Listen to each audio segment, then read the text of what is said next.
폭설이 내려 창밖으로 눈발이 휘몰아치던 그날 제 아들은 저를 거리로 내몰았습니다. 하지만 그들은 몰랐겠죠. 그 차가운 눈발이 내 마음속 어머니의 정을 모두 얼려버릴 줄은. 제가 이렇게 사연을 보내게 된 것도 그날의 일을 더 이상 혼자서만 사귀기 힘들어서입니다. 서울 근교의 작은 도시에서 홀로 살고 있는 평범한 엄마입니다. 남편과 일찍 사별하고 혼자서 아들 하나를 키웠죠.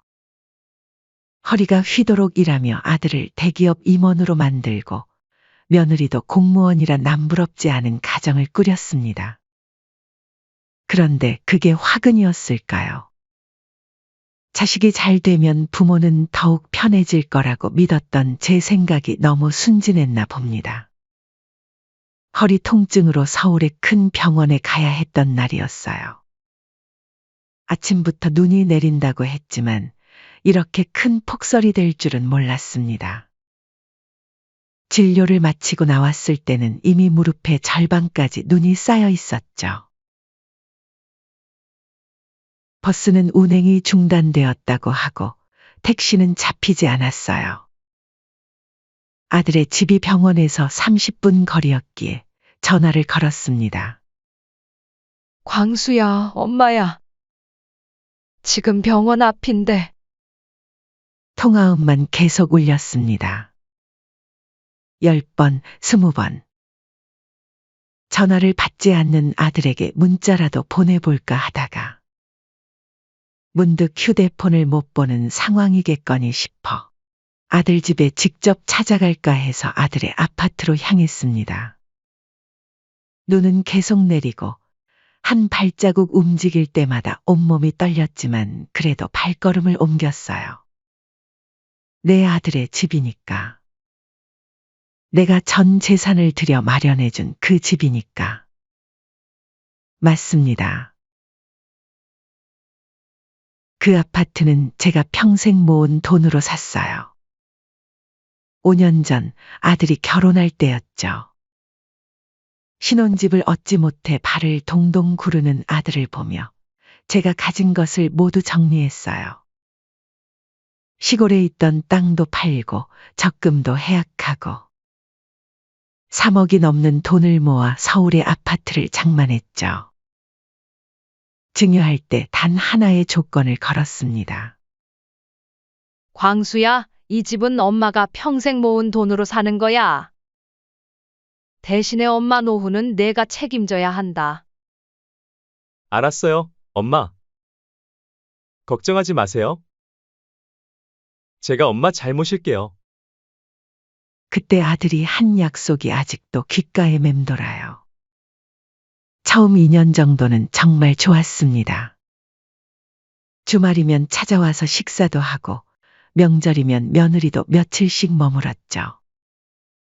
하지만 그것도 잠시. 점점 연락이 뜸해지더니 제가 방문할 때마다 며느리의 얼굴이 굳어지는 게 보였죠. 어머님, 미리 연락도 없이 오시면 저희가 곤란해요. 어머님, 요즘은 자식 집에 수시로 드나드는 게 예의가 아니래요. 그래도 참았습니다. 내 새끼니까. 내 자식이니까. 하지만 그날은 달랐어요. 폭설이 내리는 그날은 정말 달랐습니다. 현관 앞에 서서 초인종을 눌렀을 때 집 안에서 들려오는 웃음소리가 얼마나 차갑게 들리던지. 며느리가 문을 열었을 때 그 표정이 지금도 선명합니다. 어머님? 이런 날 웬일이세요? 그 말투에서 벌써 거절의 의미가 묻어났죠. 제가 설명을 시작하기도 전에 며느리는 이미 현관문을 반쯤 닫고 있었어요. 저희도 지금 손님이 와 있어서요. 오실 거면 미리 말씀이라도 해주시지. 그때였어요. 안에서 들려온 아들의 목소리. 누구야? 어머님이 오셨어. 진짜 오늘 곤란한데. 아들의 목소리였습니다. 내 아들의 목소리가 이렇게 차갑게 들릴 수도 있다는 걸 그때 처음 알았어요. 며느리는 잠시 안으로 들어갔다가 나왔습니다. 손에는 10만 원짜리 지폐 한 장. 손가락 사이에 끼워서 들이밀고는 말했죠. 어머님, 근처에 모텔도 있고 찜질방도 있으니까. 오늘은 거기서 주무시고 내일 가시는 게 어떠세요? 그 순간 제 마음속 무언가가 쩍 하고 갈라지는 소리가 들리는 것 같았습니다. 평생을 바쳐 키운 아들, 그리고 전 재산을 들여 마련해준 그 집. 그렇게 폭설이 내리는 날, 저는 거리로 내몰렸습니다. 하는 수 없이 모텔로 발걸음을 옮겼습니다. 저는 그날 밤 낯선 모텔방에 누워 천장을 바라보며 생각했어요. 이제는 달라져야 할 때라고. 더 이상은 참지 말아야 한다고. 모텔 창문을 두드리는 눈소리가 더욱 거세졌습니다. 침대에 누워있지만 몸은 차갑고 마음은 더 차가웠어요. 핸드폰을 보니 새벽 2시. 잠은 오지 않고 아들과 며느리의 차가운 말투만 계속 귓가에 맴돌았습니다. 문득 5년 전 아들 결혼식 날이 떠올랐어요.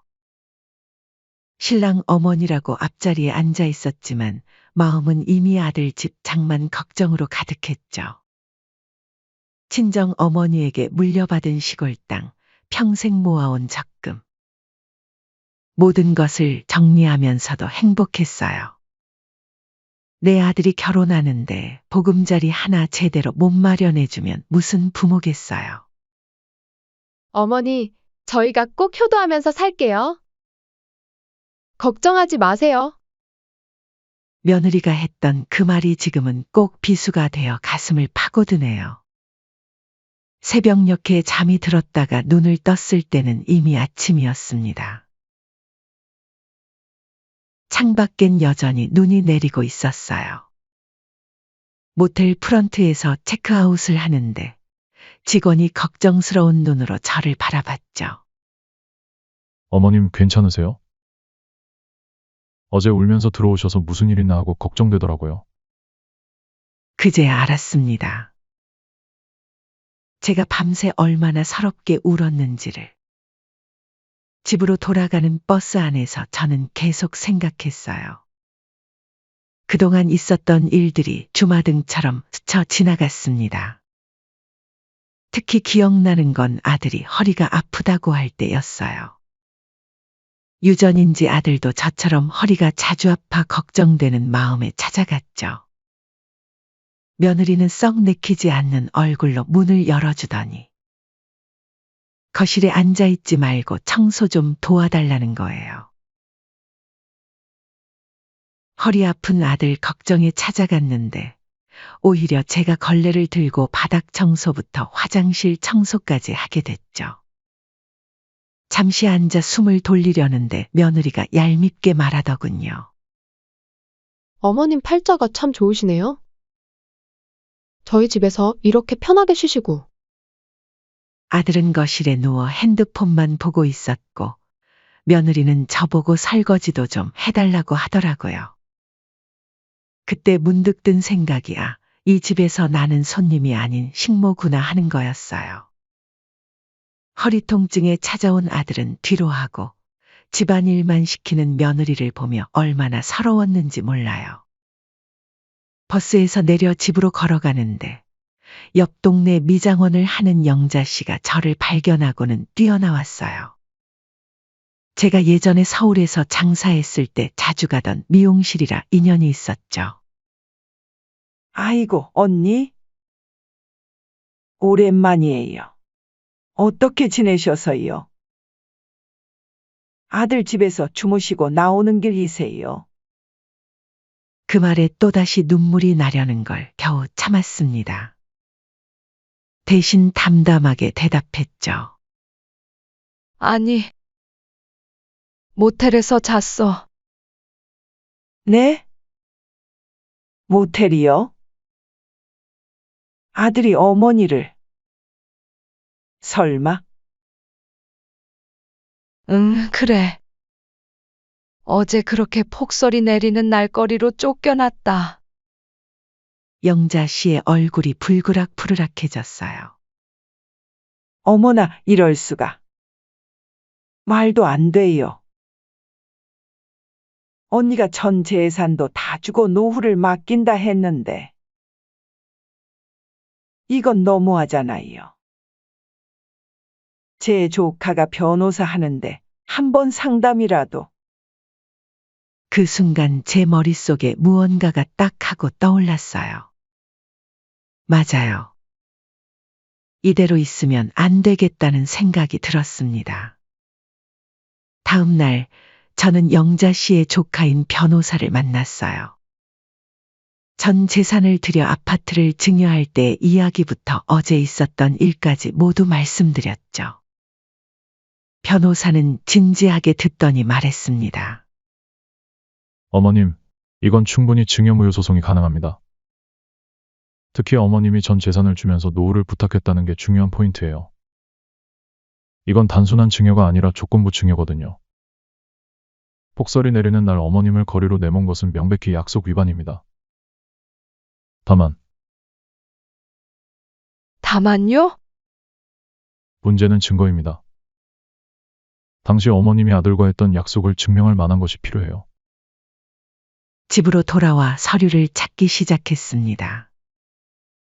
5년 전 증여계약서, 등기부등본, 그리고 통장 내역까지. 서류를 정리하다 우연히 제 핸드폰의 설정을 보게 됐어요. 그동안 몰랐던 자동통화 녹음 기능이 켜져 있던 거예요.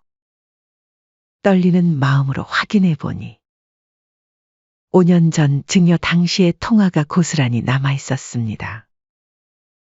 증여하겠다고 말하고 나서 집 와서 아들이 고맙다며 통화한 내용이 있었죠. 엄마, 이건 엄마 전 재산이잖아요. 정말 감사해요. 저희가 꼭 엄마 노후는 책임질게요. 걱정하지 마세요. 그리고 폭설 속에서 쫓겨나 모텔로 들어갔을 때 아들과 며느리에게 전화가 와서 통화한 내용도 녹음이 되어 있었죠. 어머니 죄송해요. 저희도 어쩔 수 없었어요. 그래도 모텔에서 혼자 계시는 게 더 편하실 거예요. 그리고 아무리 폭설이어도 그렇지 이렇게 말없이 찾아오시면 저희도 어쩔 수 없어요. 서로 불편한 상황 만들지 말아요. 저는 곧바로 변호사에게 전화를 걸었습니다. 변호사님, 제가 결정적인 증거를 찾았어요. 전화를 끊고 창밖을 바라보니 눈은 그쳤지만 하늘은 여전히 흐렸습니다. 하지만 제 마음속은 이상하게도 맑아지고 있었어요. 이제는 정말 달라져야 할 때가 온 것 같았습니다. 전 재산을 믿고 맡긴 자식에게 이런 대접을 받을 바에야 차라리 제 권리를 찾아야겠다고 마음먹었어요. 소장이 접수되고 이틀 뒤였어요. 아침부터 친척들의 전화가 빗발쳤습니다. 옳게 이러면 안 되지. 아무리 그래도 자식한테 소송이라니. 네. 근데 제가 겪은 일을 형님도 아시잖아요. 그래도 법정까지 가야 하나. 그날 그렇게 된 건 며느리가 순간 실수를. 말을 끊고 전화를 끊었어요. 실수라고요. 폭설이 내리는 날거리로 내몰면서 모텔비를 던지듯 건네는 게 실수였나요? 그때 아들에게서 전화가 왔습니다. 엄마, 이게 무슨 짓이에요? 소송이라니. 우리가 그렇게 엄마를 홀대했나요? 그래, 너희는 전혀 모르는 거지. 그날 밤 폭설 속에 엄마를 내쫓았던 것도 아들이 말을 자르더군요. 그건 저희도 어쩔 수 없었어요. 갑자기 오셔서. 제가 말씀드렸잖아요. 갑자기? 내가 날 쫓아낸 그날. 병원에서 10번도 넘게 전화했다. 받지도 않더니 이제 와서 그게 변명이니? 아니, 그게 아니라, 엄마, 우리 얘기 좀 해요. 제가 지금 그쪽으로 갈게요. 몇 시간 후 아들이 찾아왔어요. 제가 월세로 살고 있는 작은 원룸이었죠. 들어서자마자 아들의 눈이 휘둥그레졌어요. 엄마, 여기서 사세요. 그래, 내 전 재산을 너희 집 사는데 다 쓰고 나니? 이런 데밖에 못 살지. 일이 이렇게 되고 나서야 엄마 집을 찾아오는구나. 아들이 봉투를 내밀었어요. 엄마, 이거 5천만 원이에요. 소송은 취하하시고. 돈이 문제가 아니란다. 그럼 뭐가 문제예요? 더 필요하세요? 말을 끊었어요. 이제야 엄마가 돈 때문에 이러는 줄 아는구나. 너희한테 전 재산을 줄 때는 그렇게 고마워하더니. 아니, 그게 아니라. 그때 약속했잖니. 내 노후는 내가 책임진다고. 근데 폭설이 내리는 날 내 어미를 거리로 내쫓았어? 아들의 얼굴이 굳어졌어요. 잠시 침묵이 흐르더니 말투가 달라졌습니다. 엄마 이러시면 채민이도 못 보실 수 있어요. 뭐라고? 방금 뭐라고 했니? 집사람이 많이 예민해져서 이런 상황에서는 손주를 뵙게 할 수가. 손이 덜덜 떨렸어요. 제 손자를 볼모로 삼다니. 눈앞이 캄캄해졌죠. 그때 전화가 왔어요. 며느리였어요. 어머님, 이러시면 안 돼요. 저희도 체면이 있는데. 체면? 내가 그날 밤 모텔에서 잘 때는 체면 생각 안 났니? 그건 저희도 너무 미안했어요. 그래서 이렇게 도와드리려고. 도와준다고. 나를 그렇게 홀대해놓고 이제 와서 동냥이라도 하듯 돈을 주면서 도와준다고? 며느리의 목소리가 차가워졌어요. 어머님, 마지막으로 한 번만 더 생각해 보세요. 채민이 보기에 쪽팔리지도 않으신가요? 말을 듣자마자 홧김에 전화를 끊어버렸죠. 손주 채민이 생각에 가슴이 미어지더라고요. 걸음마를 시작할 때부터 내가 봐줬는데 이제는 손주로 협박을 하다니. 그날 밤 잠을 이루지 못하고 있는데 문자가 왔어요. 동서였죠. 언니, 자식 새끼 키우느라 고생했는데 이제 와서 이렇게 하면 평생 한이 돼요. 그래도 자식인데. 한숨을 쉬며 답장을 보냈어요. 나도 안다. 근데 이번엔 달라. 내 전 재산을 믿고 맡겼는데 그렇게 배신할 줄은 몰랐어. 이 집에서는 내 편이 없구나. 다음 날 아침 변호사 사무실로 향했어요. 변호사님, 아들이 계속 찾아오더라고요. 하지만 어머님, 흔들리시면 안 됩니다. 녹음 파일이 있잖아요. 승산이 있어요. 며칠 뒤 법원 복도에서 아들 내외를 마주쳤어요. 며느리가 먼저 다가왔습니다. 어머님, 아직도 늦지 않았어요. 우리 좋게. 좋게? 그래, 너희는 그렇게 생각하는구나.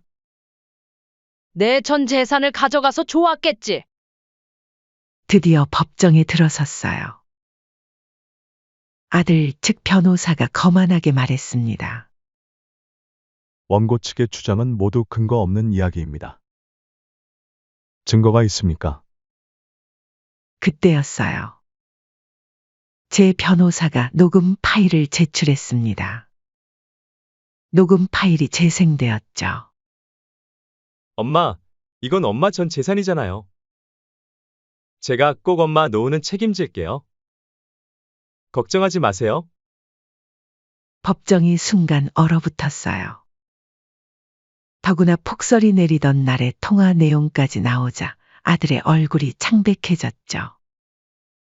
판사가 아들을 노려보며 말했습니다. 피고는 어떻게 설명하시겠습니까? 아들이 더듬거리며 말했어요. 그건 형식적인. 형식적이었다고요? 어머님의 전 재산을 받으면서 한 약속이 형식적이었다는 말씀이신가요? 시간이 흘러 승소 판결이 내려졌어요. 그 순간 아들 내외가 제 앞에 무릎을 꿇었죠.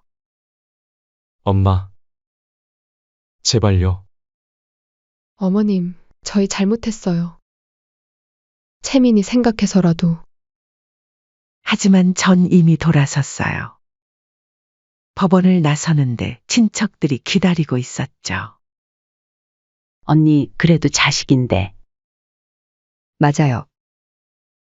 이제 용서해 주시죠. 채민이도 할머니가 보고 싶어 해요. 하지만 저는 고개를 저었어요. 이제는 안 돼. 돌아갈 수 없어. 내 마음이 이미 다 식었단다. 승소 판결 일주일 후 아들 내외가 짐을 싸는 날이었어요. 이사업체에 차량이 들어서고 짐을 옮기는 소리가 들리더군요. 아파트 주민들이 하나 둘 모여들기 시작했어요. 저기 이사 나가는 집. 어머니한테 소송 져서 쫓겨나는 거래. 에이, 말도 안 돼. 자식이 부모를 고소했대. 아니야, 어머니가 자식을 고소했대. 폭설 오는 날 어머니를 모텔로 내쫓았다면서. 수군거리는 소리가 들렸지만 전 이미 마음이 단단했어요. 영자 씨가 제 손을 꼭 잡아주었죠. 언니, 절대 마음 약해지지 마세요. 이게 다 그들이 자초한 일이에요. 그때 엘리베이터에서 아들 내외가 내렸어요. 며느리는 얼굴을 가리고 있었고 아들은 고개를 푹 숙이고 있었죠. 그런데 뒤에서 채민이가 뛰어나왔어요. 할머니, 저도 모르게 발걸음이 떨리더군요. 채민이가 제 품으로 달려오는데 며느리가 얼른 붙잡았어요. 채민아, 안 돼. 할머니랑 같이 있을 거야. 할머니, 채민이의 울부짖는 소리에 제 심장이 무너져 내리는 것 같았어요. 하지만 그때 5년 전 증여 계약할 때가 떠올랐습니다. 엄마, 아들이 있으니까 노후는 걱정 마세요. 그래, 내가 이렇게 약속했었지. 그런데 그들은 그 약속을 어겼어요. 폭설이 내리는 날 병원에서 돌아온 저를 거리로 내몰았죠.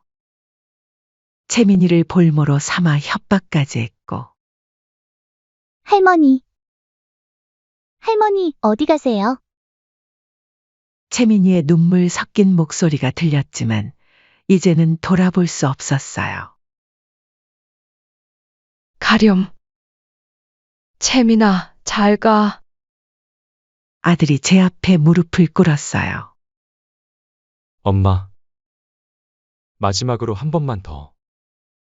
제발. 일어나라. 내가 그렇게 무릎 꿇고 싶었으면 그날 밤 내가 문 앞에서 떨고 있을 때 그랬어야지. 엄마, 이제 와서. 모든 걸 잃고 나서야 이러는 게 더 서럽다. 내 전 재산을 줄 때는 그렇게 당당하더니. 며느리도 눈물을 흘리며 다가왔어요. 어머님, 저희 정말 잘못했어요. 다시 한 번만 기회를. 며느라, 너도 이제 알게 될 거다. 자식 키우는 게 어떤 건지? 그리고 늙어가는 게 어떤 건지? 그때 가서 오늘을 생각해 보렴. 주변에 모여든 이웃들이 숨죽이고 지켜보고 있었어요. 그 중에서 아랫집 할머니가 제 어깨를 토닥여 주셨죠. 옳은 일 하셨어요. 자식이 이렇게 어미를 팔아먹으면 가르침이 필요해요. 짐을 다 싸고 떠나기 전 아들이 마지막으로 제게 말했어요. 엄마, 우리가 정말 그렇게 나빴나요? 그래. 너희는 정말 몰랐구나. 폭설이 내리는 날 병원에서 돌아온 어미를 거리로 내몰 때. 그게 얼마나 불효인지 정말 몰랐구나. 저희도 사는 게 팍팍해서. 그리고 채민이를 못 보게 하겠다고 협박했어. 그게 얼마나 비정한 짓인지도 모르고. 아들의 눈에서 눈물이 흘렀어요. 하지만 이미 늦었죠. 가거라. 이제 다시는 오지 마라. 그리고 마지막으로 한마디 하마. 나한테 배운 게 있다면? 내 자식 손주한테는 이렇게 하지 말거라. 너무 오냐오냐 키우면 자식에게 버려진단다. 그렇게 아들 내외는 떠났어요. 채민이의 울음소리가 멀어져 가는 게 가슴을 아프게 했지만 이제는 돌이킬 수 없는 강을 건넜다는 걸 알았어요. 영자 씨가 저를 꼭 안아주었어요. 언니, 이제 좀 편히 사세요. 이 집에서 새로 시작하는 거예요. 그래요. 이제는 제 인생을 살아야 할 때예요. 창문을 활짝 열어 봄바람을 맞이했어요. 그날의 폭설처럼 차갑던 제 마음도 이제는 봄날의 햇살처럼 따뜻해질 수 있을 것 같았어요. 더 이상은 누구의 어머니도 누구의 시어머니도 아닌 그저 제 자신으로 살아가려고 해요. 이제야 비로소 진정한 제 삶을 시작할 수 있을 것 같았습니다. 그렇게 아들 내외를 내보내고 들어온 이 넓은 집이 왜 이리 낯설게 느껴지는지 모르겠어요. 전 재산을 들여 장만했던 이곳에서 이제는 혼자가 되었네요. 거실에 놓인 소파, 주방의 식탁.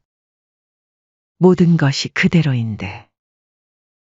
채민이의 장난감 하나 없는 이 집은 그저 텅 비어 보이기만 합니다.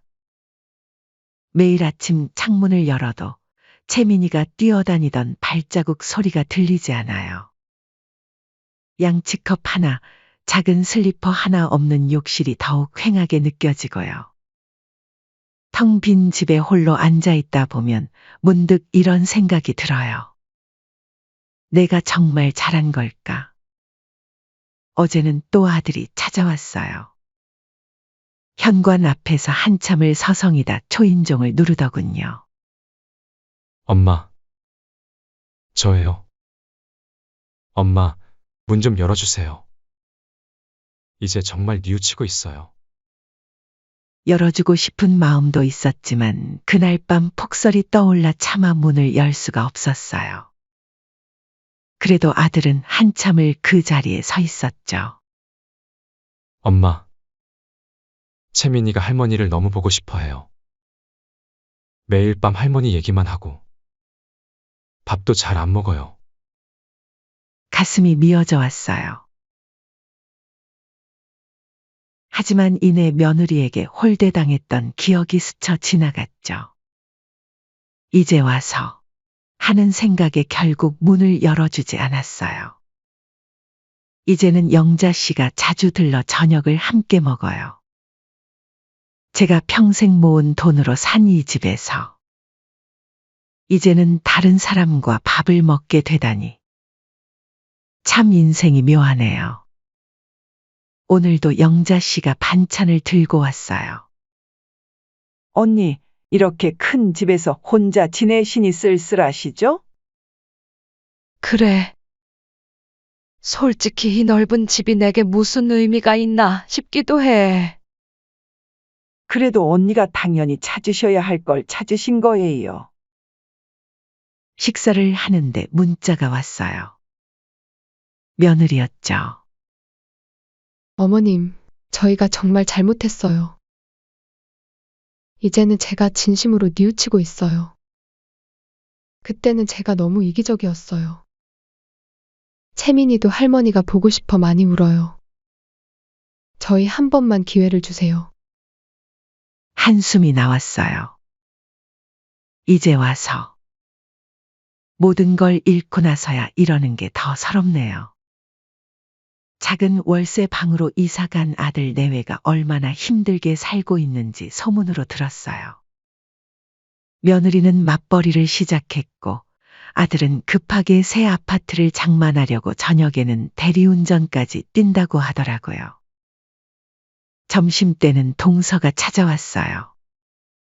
언니, 조카들 좀 봐주세요. 여기저기 빚을 내서 겨우 월세방도 구했다는데. 아들이 매일 술만 마시고 며느리는 맞벌이 하느라 채민이도 제대로 못 보고. 마음이 흔들렸어요. 그래도 이 나이에 혼자 사는 게 쉽지는 않으니까요. 이 넓은 집에서 혼자 살면서 무슨 의미가 있나 하는 생각도 들고요. 그런데 저녁에 또 다른 소식을 들었어요. 아들이 술에 취해 며느리를 때렸다는 거예요. 자기 인생을 망친 건 다 당신 탓이라며. 아들이 많이 변했어요, 언니. 예전에 그 착하고 성실하던 모습은 온데간데 없고 이럴 때일수록 굳게 마음 먹어야 해요. 영자 씨의 말에 가슴이 더욱 아팠어요. 밤이 되니 머릿속이 더욱 복잡해져요. 창밖을 보니 달빛이 참 밝네요. 그날 내리던 폭설만큼이나 차가운 제 마음. 이제는 녹아야 할 때일까요? 한편으로는 자식이 불쌍하기도 하고 또 한편으로는 그들의 배신이 떠올라 마음이 복잡해져요. 이렇게 망가져가는 자식을 보면서도 꿋꿋이 버텨야 하는 걸까요? 처음엔 제 권리를 찾아서 기뻤어요. 하지만 이제는 이 넓은 집이 점점 감옥처럼 느껴져요. 혼자 살기엔 너무 넓고 외롭고. 그래서 생각했죠. 어쩌면 이 집은 저에게 짐이 될 수도 있겠다고. 요즘은 밤마다 꿈을 꿔요. 채민이가 뛰어와서 할머니 하고 부르는 꿈. 아침이면 눈물로 베개가 젖어 있곤 해요. 하지만 또 한편으로는 한번 무너진 신뢰를 다시 회복할 수 있을까 하는 의문이 들어요. 그들이 진정으로 뉘우치고 있는 걸까? 아니면 그저 잃어버린 것들이 아까워서일까? 어떻게 하는 게 좋을까요? 자식의 잘못을 용서하고 다시 기회를 주는 게 좋을까요? 아니면 이대로 단단히 선을 그어버리는 게 나을까요? 제 나이도 이제 적지 않은데. 넓은 집에 혼자 살면서 채민이도 못 보고. 그렇다고 한번 저를 배신한 자식들을 다시 믿을 수 있을까요? 이제는 정말 제 삶을 찾아야 할 때인 것 같아요. 하지만 그 삶이 자식들과 함께하는 것이어야 할지, 아니면 완전히 새로운 시작이어야 할지. 여러분이라면 어떻게 하시겠어요? 저는 어떻게 해야 할까요? 댓글로 응원과 조언 부탁드립니다. 감사합니다. 제 이야기는 여기까지예요.